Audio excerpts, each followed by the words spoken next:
참 예수님. 예, 오늘 시국이사의 방문을 맡으면서 많은 생각을 했습니다. 말 주변도 없어서 제대로 말이나 할 수 있을까? 긴장을 지나치게 하는 것은 아닌가?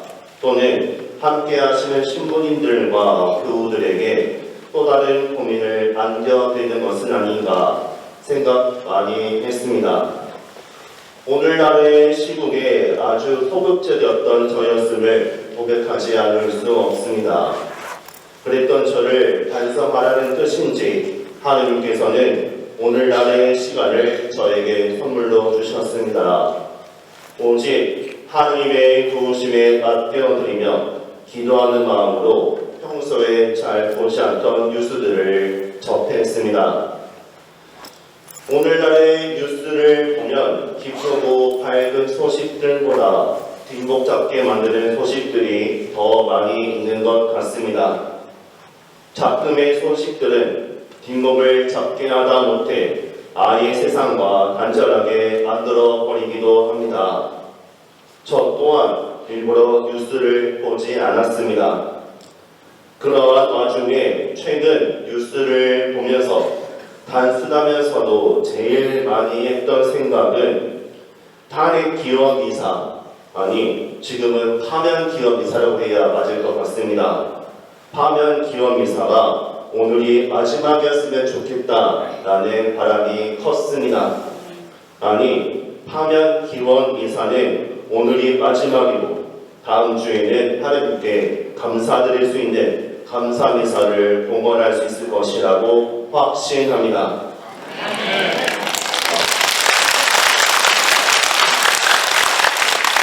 주말이 마지막을 지금 났습니다.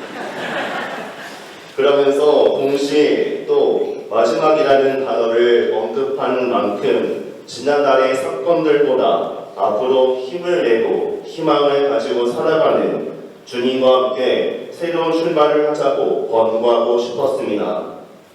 지난 겨울 많이 추우셨죠? 네. 예, 우리는 유독 길고 추운 겨울을 보냈습니다.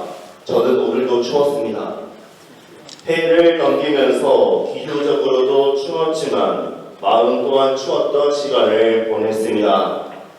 몸이 추웠으면 마음이라도 따뜻해야 했는데 짧지 않은 시간 동안 우리는 힘겨운 시간을 보내며 서로를 위로하고 격려하면서 버텨왔습니다. 그리고 오늘에 이르기까지 세상에서의 지도자가 아니라 우리는 신앙 안에서 하느님께 위로받고 서로의 기도를 통해 버팀목이 되어줬습니다. 서로가 서로에게 버팀목이 되어주는 것, 뼈약뼈약 같은 세상 안에서 그늘이 되어주는 것, 그의 마음과 노력과 기도와 수고가 오늘 복음에 나오는 자선의 참된 의미가 아닌가 생각합니다. 한 부자가 예수님을 찾아와서 영원한 생명을 얻는 방법을 여쭤봅니다. 복음에 의하면 부자는 나름대로 성실하게 살아온 것 같습니다. 계명들을 잘 지키면서도 무엇인가 결핍되어 있음을 느꼈기 때문에 예수님을 찾아왔을 것입니다. 본인에게 주어진 계명, 윤리적으로는 잘 준수했음에도 먼저 자비를 베푸는 일은 부족했습니다. 예수님께서는 그 부자의 배경, 그리고 그 부자가 어떻게 살아왔는지를 잘 알고 계시며 지금까지 그가 한 번도 하지 않았던 일을 말씀하십니다. 가서 가진 것을 팔아 가난한들에게 주어라. 그러면 내가 하늘에서 보물을 차지할 것이다. 그리고 와서 나를 따라라. 이주사모국이라 나를 따라라. 이 말씀을 영어로 굳이 해보겠습니다.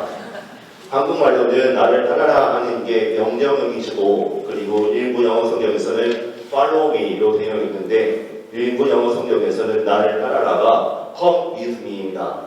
그러니까 나와 함께 가자라는 그런 초대, 명령형은 끝난 것이 아니라 초대, 권고, 권유의 의미가 더 큽니다.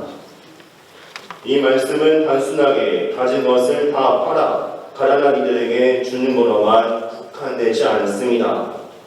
지금도 주위에 굶주리고 있고 울고 있고 고통받고 있으며 슬퍼하는 사람들과 온전히 일치를 이루고 나와 함께 가자라는 말씀이기도 합니다.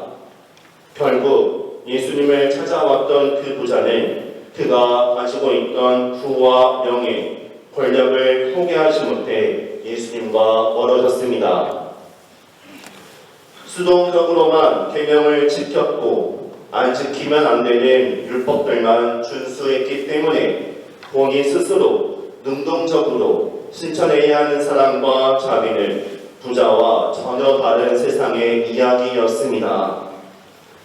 오늘 복음을 묵상하면서 그리고 오늘의 시국을 바라보면서 우리는 더 이상 수동적이고 의무감으로만 몸이 건조한 삶으로 만족해서는 안 됩니다. 예수님께서는 외롭고 추운 날들을 보냈던 우리를 가볍게 보시며 몸소 착한 목자가 되어주셨습니다. 우리에게는 주님과 같이 국민을 가볍게 여기며 국민의 목소리를 경청할 수 있는 지도자, 착한 목자가 필요합니다. 그리고 그 목자의 모습은 단순히 정치적 지도자 혼자만의 역할이 아니라 독단적이고 불통의 모습이 아니라 우리가 닮아가야 하고 예언자적 사명으로 함께 만들어가야 하는 주님의 모습이며 하느님의 모상이 되어야 하는 것입니다. 오늘날의 시국에 이른 것은 스스로 먼저 베풀어서야 하는 사랑이 부족했기 때문이라고 개인적으로 생각합니다. 아니, 참 많은 것들이 결핍되어 있었습니다. 의로움, 선행, 자비, 사랑, 존중, 지그지심 등등 그 모든 모습에서 복음의 정신이 결핍되어 있었습니다. 받을 줄만 알았지 주는 것을 몰랐습니다. 자신을 위해서는 관대하면서 상대방에게는 인색했던 오늘 복음의 부자처럼 우리가 알고 있는 그 사람 차마 이름을 부르기도 싫습니다. 우리가 알고 있는 그 사람도 상대방에게는 참으로 인색했습니다. 더 이상 희망을 찾을 수 없다면 우리는 주님을 통해 힘을 받고 새로운 세상에서 희망을 발견할 수 있는 우리가 되었으면 좋겠습니다. 이제 곧 우리는 사순 시기를 맞이합니다. 이 사순 시기 동안 우리는 하느님께 특별히 더 기도합시다. 아까 목주기도 15단 하자고 했는데 20단 합시다. 보통 사순 시기를 맞이하면 봉헌의 의미로 그동안 해왔던 버릇들을 하지 않을 결심들을 많이 합니다. 예를 들면 이번 사순 시기에는 금주한다든지 담배를 피지 않는다든지 하는 결심을 하게 됩니다. 그러나 다가오는 사순 시기에는 우리에게 부족했던 것들, 결핍되어 있던 것들을 실천해 보는 시간이 되었으면 좋겠습니다. 다른 말로 해왔던 것들을 하지 않는 것이 아니라 하지 않았던 것들을 해보자는 겁니다. 특별히 우리나라를 위해 기도합시다. 그리고 교황님을 위해 기도합시다. 정치적 지도자가 못해왔던 것들을 우리가 스스로 먼저 실천하면서 추운 겨울을 마치고 따뜻한 봄날을 맞이하기를 함께 기도하겠습니다.